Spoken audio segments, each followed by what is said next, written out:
Assalamualaikum warahmatullahi wabarakatuh. So for today's video, andito tayo sa Ubay. Kukuha kasi ako ng postal. Wala kasi akong valid ID na naka-residence dito sa Ubay. Lahat ng ID ko, valid ID ko, naka-register sa Maynila. May mga gagawin kasi akong transaction dito sa Ubay. Kaya tayo din umuwi, hindi lang magbakasyon.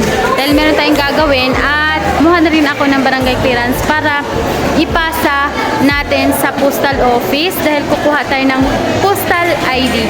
So dahil nakalagay sa aking barangay clearance, married ako, kaya medyo natagalan dahil pinabalik ko yung aking anak at saka yung pamangkin ko para kunin yung aking marriage certificate na sa bahay. At dala nila itong folder ko, andito lahat ng mga documents at nagpa-xerox ako sa baba dahil xerox ang kukunin nila. Ang requirements sa pagkuha ng postal ID is barangay clearance kung saan ka naka-residence.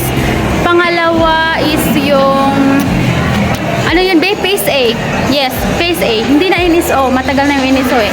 Phase A. And then, kung married ka, so, marriage certificate. So, yun lang. Bebe, palayo. Shh! Dito ka. So, yun lang.